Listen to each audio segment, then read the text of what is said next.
जय श्री राधे कृष्ण। आए हो आप सब लोग बहुत अच्छे होंगे। चलिए अध्याय 13 को आगे बढ़ाएंगे। श्री कृष्ण क्या कहते हैं 13वें अध्याय में।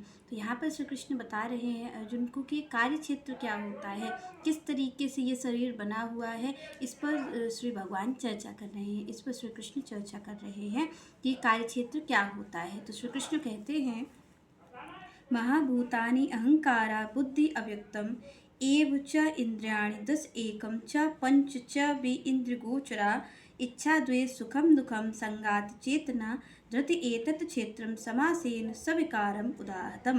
तो यहाँ पर श्री कृष्ण ने कहा कि सबसे पहले शरीर में क्या होता है।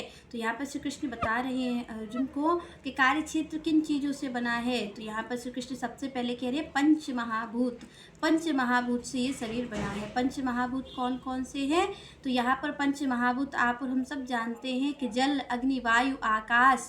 यहाँ पर ये सब जो हैं पृथ्वी जल अग्नि वायु आकाश, इन सब पंच महाभूतों से हमारा ये शरीर बना है, जिसे कार्य क्षेत्र कहते हैं। तो यहाँ पर सबसे पहले भगवान ने कहा कि क्या चीज़ है, इसमें पंच महाभूत हैं। तो यहाँ ये पंच महाभूत से बना है। आगे श्री कृष्ण कहते हैं कि और इसमें क्या है। तो यहाँ पर भगवान कह रहे हैं कि ये तो आपको दिखाई पड़ता है, ये जो पंच महाभूत से शरीर बना हुआ है ये तो दिखाई पड़ता है, पर इसमें कुछ चीज़ें ऐसी हैं जो प्रकट नहीं हैं। तो यहाँ पर श्री कृष्ण कहते हैं कि बुद्धि और अहंकार जो आपको और हमें दिखाई नहीं पड़ता है, वो भी इसी कार्य क्षेत्र में ही रहता है। तो यहाँ पर श्री कृष्ण कह रहे हैं कि सबसे पहले तो ये पंच महाभूत है, और दूसरी चीज़ वो है जो अप्रकट है, जो कि दिखाई नहीं पड़ती है, जो प्रकट अवस्था में नहीं है। पंच महाभूत तो आपको और हमें दिखाई पड़ता है, पृथ्वी हमें दिखती है, आकाश हमें दिखता है, जल अग्नि वायु ये सब हमें दिखाई पड़ते हैं, पर ये जो प्रकट नहीं है उसको भगवान कह रहे अहंकार और बुद्धि, ये प्रकट नहीं है, पर आप और हम में ये सम्मिलित है, इनसे मिलकर कार्य क्षेत्र बनता है।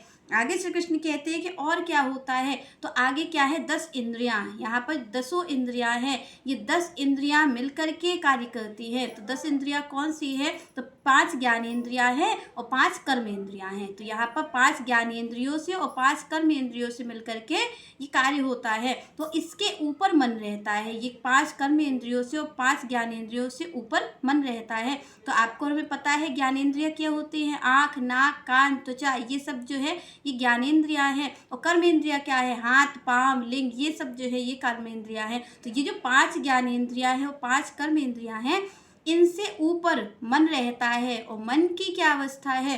तो श्री कृष्ण कहते हैं कि यहाँ पर अहंकार बुद्धि इनसे ऊपर जो है वो कर्मेंद्रियां हैं और ज्ञानेंद्रियां हैं। और इनसे ये मन कैसा कार्य करता है, मन किससे कार्य करता है। तो इन ज्ञानेंद्रियों और कर्मेंद्रियों से ऊपर मन रहता है। ये 11 जो इंद्रियां हैं इनसे ही शरीर का जो कार्य क्षेत्र है वो कार्य होता है।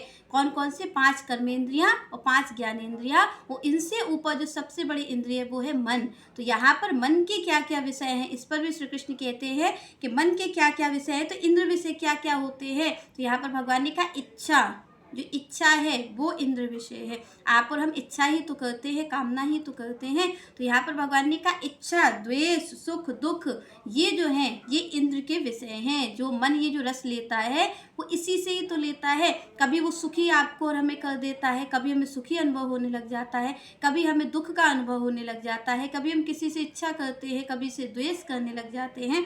तो यहाँ पर ये जो है तो भगवान कहते हैं कि इन सब चीज़ों से मिलकर के क्या बना है, ये कार्य क्षेत्र बना है जो आपको और हमें प्राप्त हुआ है। आगे श्री कृष्ण कहते हैं कि ये जो कार्य क्षेत्र है इसको मैं संक्षेप में वर्णन कर रहा हूँ, इसका मैं विस्तार से वर्णन नहीं कर रहा हूँ, संक्षेप में बता रहा हूँ। और अगर कोई इसे विस्तार से जानना चाहता है तो उसे वेदांत सूत्र को पढ़ना चाहिए। वेदांत सूत्र में इसका विस्तृत वर्णन हुआ है कि ये कार्य क्षेत्र क्या होता है। पर यहाँ पर श्री कृष्ण ने केवल और केवल संकेत किया है कि किस तरीके से ये शरीर बना हुआ है, क्या इसका कार्य है, किस तरीके से ये कार्य करता है। तो इन सबसे ऊपर जो इंद्र विषय है वो इंद्र विषय क्या है, सुख और दुख, इच्छा और द्वेष, राग और द्वेष में ही तो आप और हम फंसे रहते हैं। कभी हमें सुख की अनुभूति होने लग जाती, कभी हमें दुख की अनुभूति होने लग जाती है, कभी किसी में बहुत प्रेम हो जाता है, किसी से द्वेष करने लग जाते हैं। तो इसको श्री कृष्ण कह रहे हैं कि ये क्यों है, क्योंकि ये इंद्री का विषय है। और ये इंद्रियां कौन हैं, ये 5 ज्ञानेंद्रियां हैं, 5 कर्मेंद्रियां हैं, वो इनसे ऊपर जो इंद्रिय है वो है मन। तो ये 11 इंद्रियां मिल करके यही उत्पन्न करते हैं। क्या? राग द्वेष सुख दुख, ये जो उत्पन्न होता है इसी से ही हमारा कार्य चलता है, इसी से ही हमारा ये जो जीवन चलता है। तो श्री कृष्ण यहाँ पर संक्षेप में बता रहे हैं कि जो कार्य क्षेत्र है वो ऐसा है। चलिए नेक्स्ट चर्चा हम नेक्स्ट वीडियो में करेंगे। तब तक के लिए जय श्री राधे, जय श्री कृष्ण।